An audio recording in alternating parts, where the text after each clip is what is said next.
So one of the best gaming phones on the planet is going mainstream. Like, look at all the previous ROG phones. ROG Phone 1, ROG Phone 2, ROG Phone 3, skipped 4 because 4 is bad luck, ROG Phone 5, ROG Phone 6, and ROG Phone 7. Now this one is the ROG Phone 8 Pro. This one is noticeably more regular. So Asus still makes other regular phones, the Zen phone, and ROG still stands for Republic of Gamers. This is very much still a gaming phone, but the thing that makes gaming phones so good at gaming also makes them really good at media and just being all around really good daily drivers. So Asus has finally said, you know what? What if we just package our great gaming phone for the masses? And I think this is the first one where they've really committed to that idea. Now, don't get me wrong, they still pack in the gamer stuff. There's still a hidden display on the back of the phone and all kinds of crazy specs, but the pivot is real here. So given the fact that it's still a gaming phone, we are not surprised that it still turns up the specs all the way to the bleeding edge with this 6.78-inch, 165 Hz AMOLED display up front that gets to a crazy bright 2500 nits. It's got a 3.3 GHz Snapdragon 8 Gen 3 with up to 24 gigs of LPDDR5X RAM and a terabyte of UFS 4.0 fast storage. It smokes Geekbench. It just crushes 3D Mark. It can play Genshin Impact at 60 FPS. Like, this phone is ridiculously fast. Also, opening and moving through apps and just using it like a normal phone is crazy. It's one of the snappiest phones I've ever used. Taking photos is extremely quick from the millisecond your finger touches the shutter button.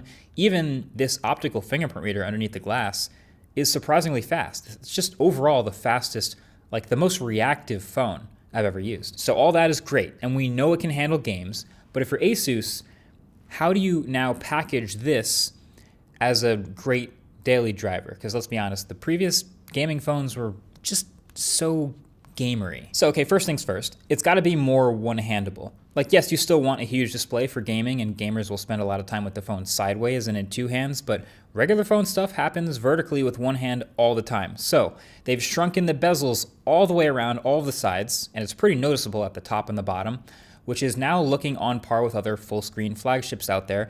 And that does also mean it's the first time in an ROG phone that they've ever had a hole punch camera. But it's also a pretty small hole punch, so it looks totally normal.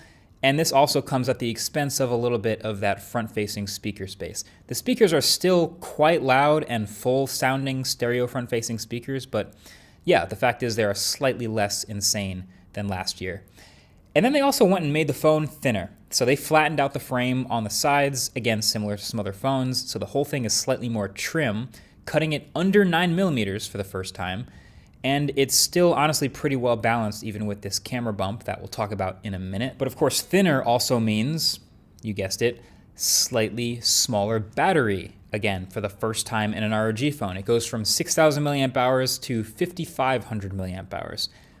To be honest, in using this phone, I haven't really noticed the difference because it's still such a battery champ with all the optimizations Asus has pulled with the software, with this display. But they did technically make the battery smaller. So the result of all that trimming and sculpting is a phone it's definitely still big, but it's much closer to a normal size phone. It's basically the same size as my Pixel 8 Pro that I've been dailying, but it still has room for the gamery, media-friendly features. Like, there's still a second USB-C port on the side, so you can keep charging while gaming in landscape. It's still got the remappable shoulder triggers and the rare headphone jack. And side note, I've been testing a couple in-ear monitors lately and just enjoying using them in all kinds of places, and this is one of the rare phones that I can actually plug it in and use it with. And Asus always throws in a surprising amount of audio adjustment features and a bunch of different profiles and EQ settings that you can play with and make a big difference. And then, hey, if you're gonna use this daily, people are gonna want the confidence of water resistance, like real water resistance. Previous gaming phones don't really focus on that too much. ROG Phone 7 was IP54, and that's nice. But this is the first ROG phone that stepped up to full IP68 water and dust resistance, which is sort of the gold standard of not just getting rained on, but like, you can spill a drink on your phone or drop it in the toilet and actually be totally fine. Now, do we still think this looks like a gaming phone?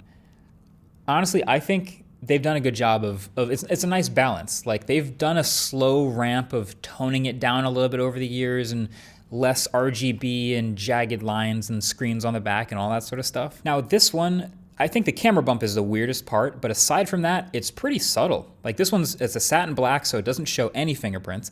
It's got a single diagonal glossy strip, which definitely screams or maybe whispers gamer, but I don't mind it. And then I could probably do without all the text, the Republic of Gamers text or the good luck have fun text next to the USB-C port, but honestly, this is fine. It's super toned down. But what if I told you there is still a display on the back of this phone?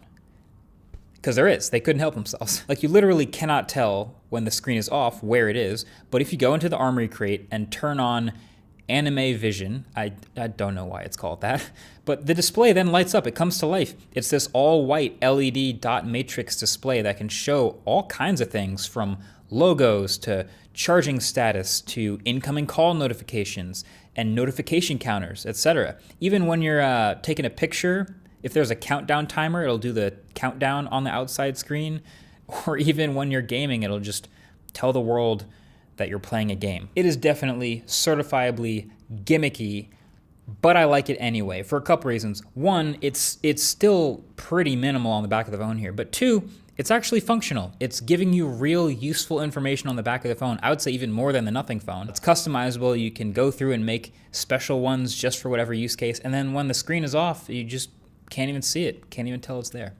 And on top of all of that, they even made room for the first ever wireless charging in an ROG phone. So these gaming phones have always had so much chaos going around on the back of the phone with these screens and lights that they never had room for wireless charging.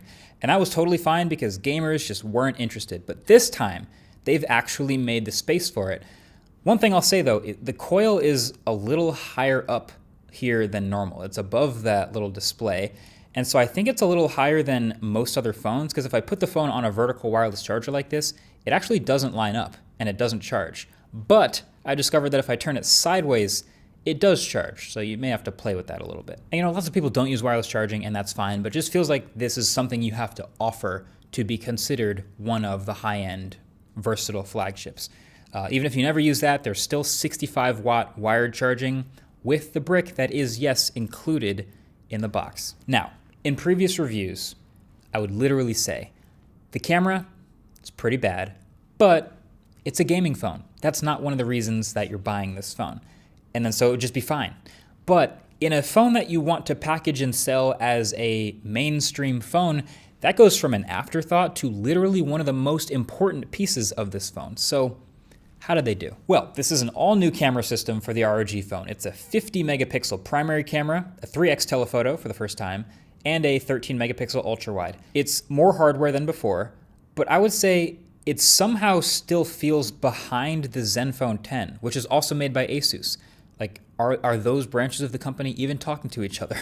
This primary camera sensor is an IMX890. It's the same camera sensor that's in the OnePlus 11 and the Nothing Phone 2 and some other phones in the $600-700 range. And it produces pictures that look kind of like those phones too. They're decent sometimes in good light, but often a little too much motion blur and a lot too much HDR. Seriously, sometimes with people as the subjects, it looks like they're just trying to blast the exposure on faces and drag everything else down. It's just very aggressive processing. Like it's running algorithms made for a sensor from 5 years ago. Now, there are upsides, like the super steady video it's now capable of thanks to the hybrid 6-axis gimbal, just like the Zenfone. It means you can shoot slightly better handheld in low light, but it's really smooth video. And the front-facing camera is wider angle, so you can fit more people in the frame, even if it is still kind of HDR-y. And the telephoto, that's something new that the Zenfone also doesn't have, and that is genuinely useful. If you shoot a lot of zoom, 3x isn't the most zoom in the world, but the stabilization on it is so rock solid, so you can keep punching it with digital zoom. All that's to say, it's leveled up, but it's clearly still not the focus of this phone. But it's not the strength of this phone, which might just be fine in another $600-700 phone. But as you may have picked up from my tone and from the rest of the specs in this video, this is not a $600-700 phone. This is a very flagship phone with a very flagship price. This ROG phone starts at $1,100, and the spec that I'm reviewing with the 24 gigs of RAM and the terabyte of storage, this ROG Phone Pro is $1,500. Now, I also want to point out that you're going to start noticing AI features with basically every phone that comes out this year with the Snapdragon 8 Gen 3. Like, this is one of the first ones. There's maybe one or two other Snapdragon 8 Gen 3 phones out, but Qualcomm has built in new AI capabilities into that chip. And oh boy, every manufacturer's got some new AI stuff to play with in their phone. So for this gaming phone, they've built in some clever things like pattern recognition inside of games to fast forward through recognized scenes in certain supported games, or even recognize what's on the screen and prompt you to find a walkthrough of the part of the game that you're in. Now, I found the smaller stuff like the settings search more useful. It's got more semantic understanding. It can intelligently find the setting you're looking for based on what you write. So even if you type like 2 of 1, it knows, oh, you're talking about the twin apps feature that lets you have multiple accounts open for one app at the same time. But in general, that's just going to be a theme of 2024 to look out for.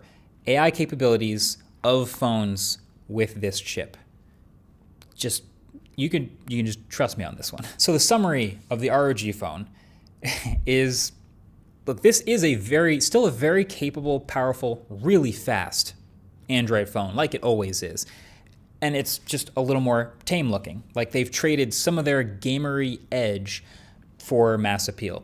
And I think a lot of the decisions were really smart, like trading some of the basic stuff like thinner bezels and a little bit more of a trim, like overall form factor, and 1 or 2 millimeters of thickness for a slightly smaller battery. Fine. And I still think, getting the gamer stuff with the display on the back, but still having wireless charging and IP68 water resistance. That's great. But the one thing that they couldn't quite get over that hump is the camera system. It's good, but it's not over that hump. And that just happens to be one of the most important things about a mainstream phone. And so this remains a really good gamer phone. Thanks for watching. Catch you guys in the next one. Peace.